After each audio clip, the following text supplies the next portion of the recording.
হতাশা মাদক দিয়ে দূর হয় না। হতাশা দূর হবে, বলে দিব, তিনটা জিনিস, মাত্র তিনটা। কয়টা ভাই? এক, 5 ওয়াক্ত নামাজ। এক কি? নামাজে আপনি অজু করে সেজদা দেন, ইনশাল্লাহ আপনার মনে প্রশান্তি না আসলে আমাকে এসে বলেন যে আসে না। চোখের পানি, মনের আবেগ যা আছে আপনার ভিতরে, কষ্ট, দুঃখ, যন্ত্রণা, সব আল্লাহকে ঢেলে দিবেন ইনশাল্লাহ। নিজের আবেগ ধরে রাখবেন এখানে, আপনি আল্লাহর জন্য ঢেলে দিবেন। মানুষকে আবেগ দেখা কি লাভ? মানুষ আপনার চোখের পানির মর্ম বুঝবে? মানুষ কি মানুষের চোখের পানির মর্ম বুঝে? আপনার পিতা যদি মারা যায়, আমার কাছে এসে দোয়া চান, কান্নাকাটি করে, আমি দোয়া করতে পারবো, কিন্তু আমি কিন্তু আপনার ফিলিংসটা বুঝতে পারবো না। আপনার অনুভূতি কে বুঝতে পারবেন? আল্লাহ পাক আপনার ঘাড়ের রগের চেয়েও কাছে আছে। সুবহান সুবহান, আল্লাহ পাক ঘাড়ের রগের চেয়ে কাছে আছে। গতকালকে বাংলাদেশের একজন বরেণ্য আলেমের সাথে একটা কনফারেন্সে ছিলাম। উনি বলছিলেন যে এক ব্যক্তি, এটা শোনেন, এক ব্যক্তি খুব তার শখ যে তিনি সাহাবীদের মতো নামাজ পড়া শিখবেন। কথা বুঝতে পারছেন? সাহাবীদের মতো নামাজ শিখবেন।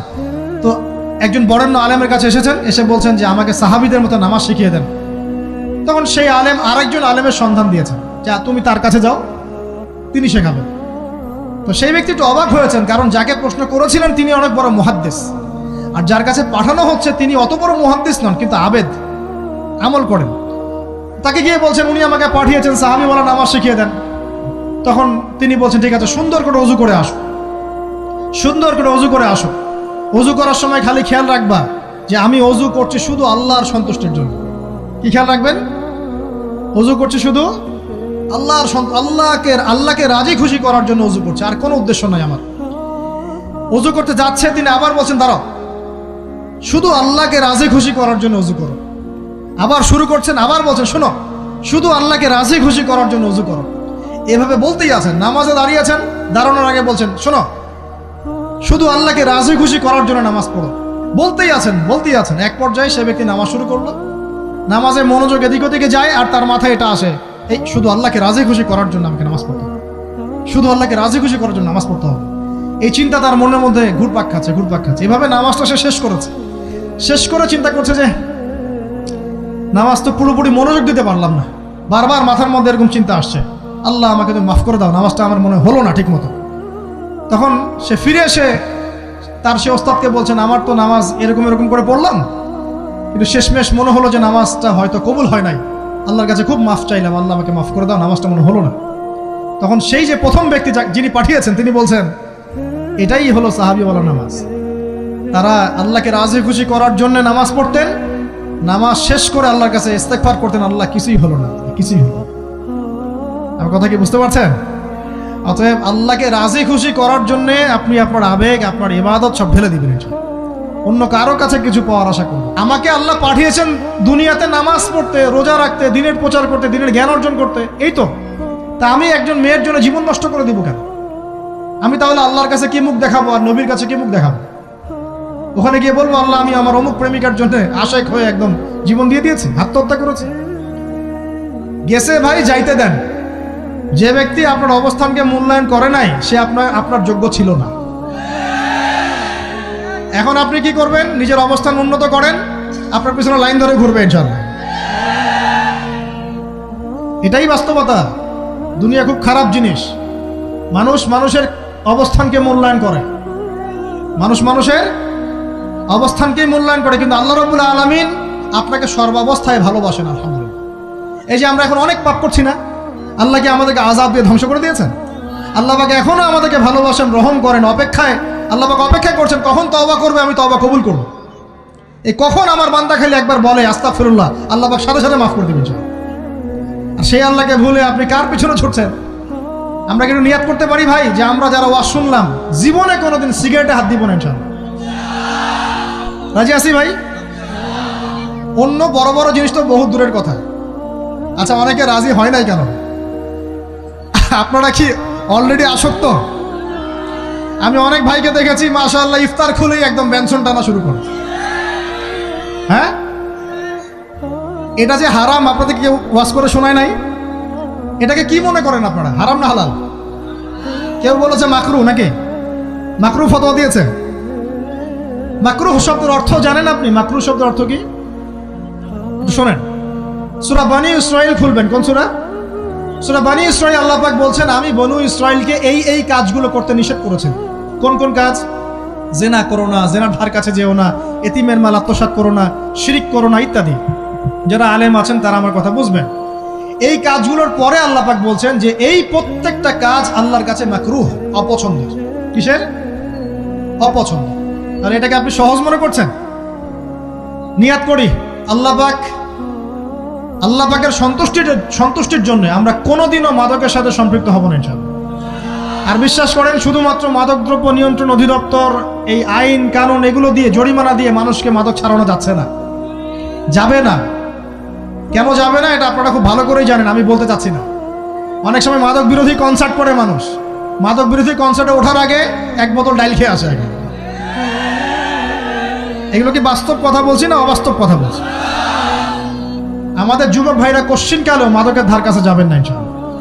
একটা হাদিস খালি মনে রাখেন, এই হাদিসটা মনে রাখেন। নবী সাল্লাল্লাহু আলাইহি ওয়াসাল্লাম বলেছেন, কেউ যদি মাদকদ্রব্য সেবন করে তার 40 দিনের নামাজ কবুল হবে না। সিগারেট একটা খেয়েছি, 40 দিন নামাজ নাই। এরপর যদি সে তওবা করে আল্লাহ মাফ করে দিবে। আবার যদি মাদক খায় আবার 40 দিন কবুল হবে না। যদি আবার তওবা করে আল্লাহ মাফ করে দিবে। আবারও যদি খায় আবারও 40 দিন কবুল হবে না। আবারও তওবা করলে আল্লাহ আবার মাফ করে দিবে। চতুর্থবার সে যদি মাদক খায়, আল্লাহ রাসূল সাল্লাল্লাহু আলাইহি ওয়াসাল্লাম বলছেন, আল্লাহ পাক কিয়ামতের মাঠে তাকে তিনাতুল খাবাল পান করাবেন। কি পান করাবেন? তিনাতুল খাবাল। সাহাবীরা বললেন, ইয়া রাসূলুল্লাহ, এটা কি তিনাতুল খাবাল? কি? নবী সাল্লাল্লাহু আলাইহি ওয়াসাল্লাম বলছেন, এটা হচ্ছে জাহান্নামীদেরকে আযাব দেওয়ার পর তাদের রক্ত মাংসের যে পুঁজ বের হবে, এই যে ড্রিঙ্কস, জাহান্নামের হার্ড ড্রিঙ্কস, এই ড্রিঙ্কসের নাম হলো তিনাতুল খাবাল।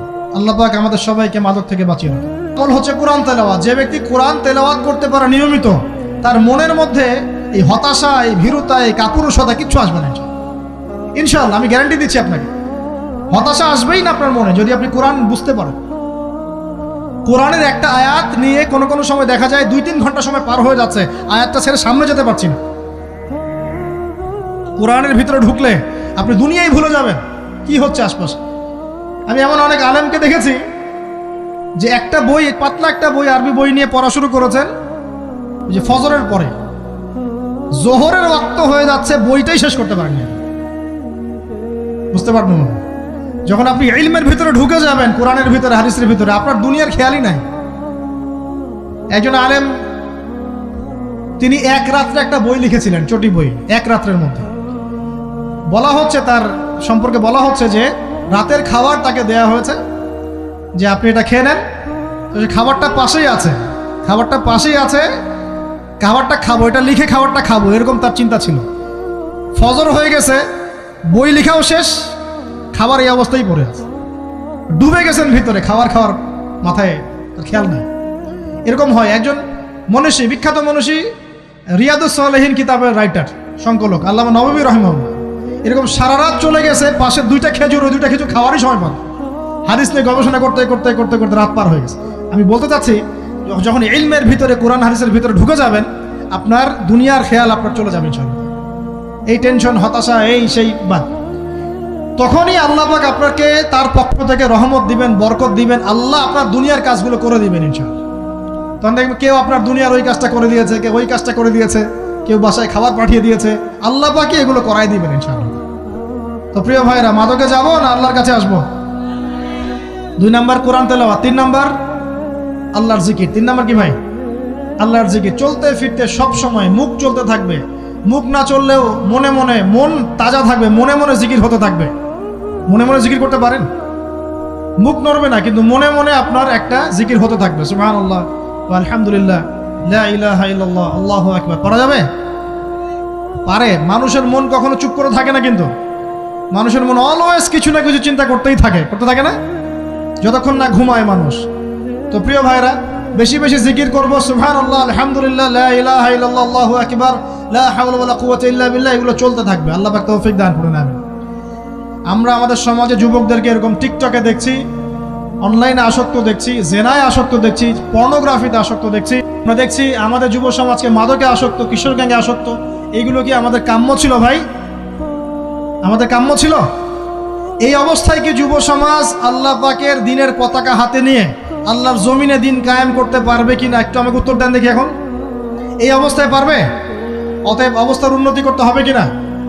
উন্নতির জন্য রাজি আছি কিনা ইনশাআল্লাহ? আমরা চাই কি আল্লাহ পাকের দিনটা আল্লাহর জমিনে প্রতিষ্ঠা লাভ করুক, আল্লাহর দিন সবার ঘরে ঘরে পৌঁছে যাক, আল্লাহ পাকের দিনের যে সৌন্দর্য সবাই সেটাই, এই সৌরভটা সবাই পাক। আমরা চাই কিনা সমাজে শান্তি প্রতিষ্ঠা হোক, আবার সেই রাসূলের মতো যুগ চলে আসুক? আমরা চাই কিনা? অতএব আমাদের সবাইকে যৌবনের এই প্রলোভনগুলো থেকে বেরিয়ে এসে আল্লাহ পাকের ইবাদতে আত্মনিয়োগ করতে হবে। আল্লাহ পাক আমাদের সবাইকে তৌফিক দান করুন, বলি আমিন। আমাদের সবাইকে আল্লাহ রাব্বুল আলামিন কুরআন এবং হাদিসের গভীর জ্ঞান অর্জন করার তৌফিক দান করুন, বেশি থেকে বেশি ইবাদত করার তৌফিক দান করুন। আল্লাহ পাক সবাইকে হারাম সমস্ত রিজিক থেকে বাঁচিয়ে রাখুন, জেনা, ব্যভিচার এবং নারীর ফিতনা, মাদক থেকে আল্লাহ বাঁচিয়ে রাখুন। আল্লাহ পাক আমাদের সবাইকে হালাল রিজিক, হালাল সম্পর্ক যথেষ্ট করে দিন। আল্লাহ পাক আমাদের সবাইকে যেন দিনের দাওয়াতের মেহনত করার তৌফিক দান করেন এবং আলেম ওলামার সাথে পরামর্শ করে দিন শেখার এবং বোঝার তৌফিক দান করেন। যুবতী দিনী বোনদের জন্য, এখানে বোনরা আছেন না? আছেন কি না? দিনী বোনরা আছেন?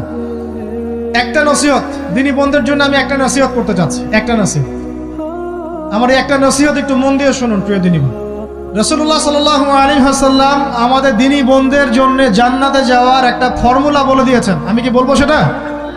আচ্ছা, রাসূলুল্লাহ সাল্লাল্লাহু আলাইহি ওয়াসাল্লাম বলেছেন আমাদের দিনী বোনেরা, আমাদের মায়েরা, এই নারী জাতি মাত্র 4টা কাজ করলে জান্নাতের যে কোনো দরজা দিয়ে ইচ্ছা প্রবেশ করতে পারবে ইনশাআল্লাহ। খুশি হন নাই? কয়টা কাজ? মাত্র 4টা। এক, যদি আমাদের দিনী বোনেরা 5 ওয়াক্ত নামাজটা ওয়াক্ত মতো পড়ে, আল্লাহ পাক তৌফিক দান করুন, বলি আমিন। 2 নাম্বার, যদি তারা রমাদান মাসের রোজাটাকে ঠিক মতো আদায় করতে পারে। 1 নাম্বার 5 ওয়াক্ত নামাজ ঠিকঠাক আদায় করা, 2 নাম্বার রমজান মাসের সাওম রাখা, 3 নাম্বার তাদের লজ্জাস্থানের হেফাজত করা, মানে শরঈ পর্দা মেনটেন করা, শরঈ পর্দা মেনটেন করা। এবং আমি বলে দেই, চেহারাটা আপনাদের পর্দার অন্তর্ভুক্ত। এটা নিয়ে অনেক বাকবিতণ্ডা হয় না সমাজে, চেহারা দেখানো যাবে কি যাবে না ইত্যাদি। চেহারা আপনার পর্দার অন্তর্ভুক্ত বিষয়, ফুল স্টপ। এর উপরে ফতোয়া অনেকভাবে দিচ্ছে, কিন্তু বরেণ্য উলামায়ে কেরামের কিতাবগুলো ঘাটাঘাটি করেন, তাদের ফতোয়া হচ্ছে চেহারা আপনার পর্দার অন্তর্ভুক্ত বিষয়, চেহারা ঢেকে রাখবেন। আল্লাহ পাক তৌফিক দান করুন। চোখ থাকবে খোলা, ঠিক আছে। 4 নাম্বার, স্বামীর আনুগত্য করতে হবে। স্বামীর আনুগত্য, এই যে আনুগত্য শব্দ শুনলেই মানুষের একটা মানে নেগেটিভ ধারণা তৈরি হতে পারে। স্বামীর আনুগত্য মানে কি আমি তার দাসত্ব করব? আনুগত্য মানে, প্রিয় দিনী বোন, আনুগত্য মানে দাসত্ব নয়। আনুগত্য মানে কোরআন সুন্নাহর যে বিধানগুলো আপনার স্বামী আপনাকে পালন করতে বলবে, আপনি সেগুলো করবেন, আপনি করতে বাধ্য। কিন্তু স্বামী যদি কোরআন সুন্নাহর বাইরে কিছু করতে বলে, সেটা মানতে আপনি বাধ্য নন। স্বামী যদি আপনাকে বলে যে সুদ খাও, এই সুদি এনজিওতে আসো, নাম লেখাও।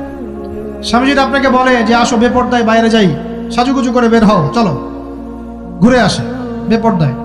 স্বামী যদি বলে দেবরকে একটু খাবারটা দিয়ে আসো, আমার অফিসের কলিগ আসছে, খাবার পরিবেশন করো, আসো ডাইনিংয়ে আসো। এই যে হারাম কাজ, বেপর্দার আদেশ করছে, সুদের আদেশ করছে, আপনি সেগুলো পালন করবেন না। কিন্তু হালাল বৈধ যে কোনো বিষয় আপনি স্বামীর আনুগত্য করবেন, এটা আপনার উপর ফরজ। এই 4টা কাজ যদি আপনি করতে পারেন, জান্নাতের যে কোনো দরজা দিয়ে ইচ্ছা আপনি প্রবেশ করতে পারবেন ইনশাআল্লাহ। আল্লাহ পাক আমাদের দিনী বোনদেরকে এই 4টা কাজ করার তৌফিক দান করুন। আমাদের সবাইকে আল্লাহ পাক জান্নাতের জন্য কবুল করুন, বলি আমিন।